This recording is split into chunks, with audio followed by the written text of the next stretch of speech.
గచ్చిబౌలిలో 7 అంతస్తుల భవనం కూలిన ఘటన కలకలం రేపుతోంది. ఈ ప్రమాదంలో శిథిలాల కింద చిక్కుకొని ఇద్దరు మృతి చెందగా పలువురు గాయపడ్డారు. ఇక మరోవైపు అధికారులు అక్రమ నిర్మాణాలపై చర్యలు చేపట్టారు. భవనం పక్కనే ఉన్న 6 అంతస్తుల నిర్మాణాన్ని కూడా తొలగిస్తున్నారు. మరో 4 అక్రమ భవనాలను అధికారులు గుర్తించారు. వాటిపైన చర్యలకు సిద్ధమయ్యారు. ఘటనపై పోలీసులు కేసు నమోదు చేసి దర్యాప్తు చేస్తున్నారు. బిల్డింగ్ ఓనర్ సజీద్ను పోలీసులు అదుపులోకి తీసుకున్నారు. ఇక టౌన్ ప్లానింగ్ అధికారి సంతోష్ కుమార్ ను సస్పెండ్ చేస్తూ అధికారులు ఆదేశాలు జారీ చేశారు. జయదర్శిని అపార్ట్మెంట్ ను నిపుణులు పరిశీలిస్తున్నారు. అవసరమైతే సి బ్లాక్ ను కూడా కూల్చివేసే అవకాశం ఉంది. ఇక ఘటనతో గచ్చిబౌలిలో భయాందోళన నెలకొనడంతో హాస్టల్స్ లో ఉంటున్న ఐటీ ఉద్యోగులు సురక్షిత ప్రాంతాలకు తరలిపోతున్నారు.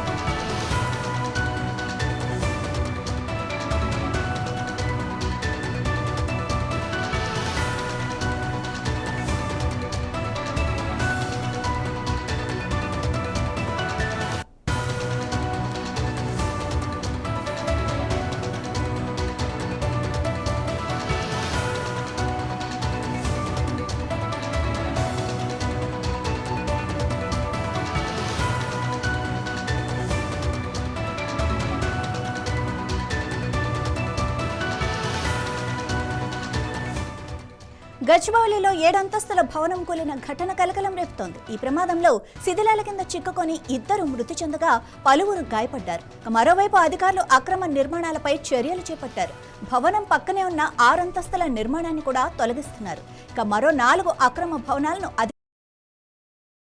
దర్యాప్తు చేస్తున్నారు. ఇక బిల్డింగ్ ఓనర్ సజ్జీద్ ను పోలీసులు అదుపులోకి తీసుకున్నారు. టౌన్ ప్లానింగ్ అధికారి సంతోష్ కుమార్ ను సస్పెండ్ చేస్తూ అధికారులు ఆదేశాలు జారీ చేశారు. జయదర్శిని అపార్ట్మెంట్ ను నిపుణులు పరిశీలిస్తున్నారు. అవసరమైతే సి బ్లాక్ ను కూడా కూల్చివేసే అవకాశం ఉందని. ఇక ఘటనతో గచ్చిబౌలిలో భయాందోళన అయితే నెలకొన్నాయి. హాస్టల్స్ లో ఉంటున్న ఐటీ ఉద్యోగులు సురక్షిత ప్రాంతాలకు తరలిపోతున్నారు.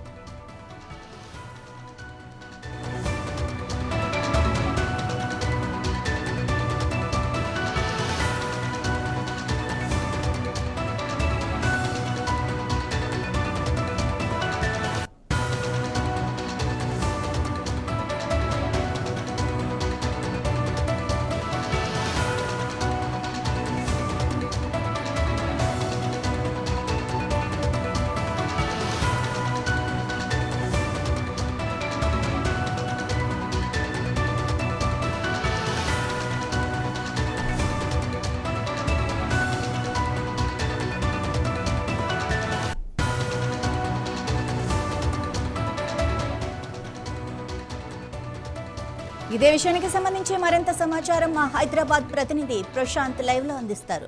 ప్రశాంత్, అక్కడ హాస్టల్స్ లో ఐటీ ఉద్యోగులు కూడా ఉంటున్నారు. మరి ఇంత చదువుకున్న ఐటీ ఉద్యోగులు అక్కడ అంటే ఒక బిల్డింగ్ కి మినిమం కొన్ని ఇవి ఉంటాయి, వాటిని ఎవరు గమనించలేదా? ఎలా దిగారు వాటిల్లో? అంటే ఒక ఫైర్ ఇంజిన్ తిరిగే ప్లేస్ కూడా లేదు అక్కడ. ఎస్ మాధవి, ఇప్పుడు మనం మాట్లాడుకున్నట్లు గచ్చిబౌలిలో అంజనేయ నగర్ లో అక్రమంగా అంటే నాలుగైన పర్మిషన్స్ లేనటువంటి ప్లేస్ లో 50 గజాలతో 7 అంతస్తులు కట్టడం. సో అంత మేరకు ఇక్కడ పర్యవేక్షణ ఉండాల్సిన టౌన్ ప్లానింగ్ అధికారులు కావచ్చు, జిహెచ్ఎంసీ మున్సిపాలిటీ అధికారులు అంతా కూడా తనిఖీలు చేయాల్సి ఉంటుంది. సో ఆ తనిఖీలు ఎంత లోపం ఉన్నాయో ఇప్పుడు మనకు చూస్తేనే అర్థమవుతుంది. సో 7 అంతస్తుల భవనం కూలిపోయే 2 రోజులు 3 రోజుల ముందు కూడా స్థానికులంతా కూడా ఆ బిల్డింగ్ ఓనర్ కు చెప్పడం మీద జరిగింది. సో పడిపోతుంది, సో ఒకసారి దీనికి సంబంధించి చూడండి అని చెప్పేటప్పుడు ఆ యజమాని అసలు పట్టించుకోవడంతోనే ఇంత భారీ మొత్తంలో 7 అంతస్తుల భవనం కూలిపోయింది. ఇప్పుడు వార్తల్లో కూడా ఆ బిల్డింగ్ ఎక్కిన పరిస్థితి. సో ఆ బిల్డింగ్ పడిపోవడం, సో బిల్డింగ్ కి ఆనుకున్న ముందుగా రెగ్యులేషన్ అంటే పర్మిషన్ పూర్తిగా పర్మిషన్ ఇస్తుంది, అన్ని రకాల అనుమతులు తీసుకుంటూ నిజాయితీగా ఆ కట్టాల్సి ఇలాంటి పరిస్థితులు అంతా కూడా నగరంలో వచ్చాయి. ఒక థ్యాంక్ యూ ప్రశాంత్.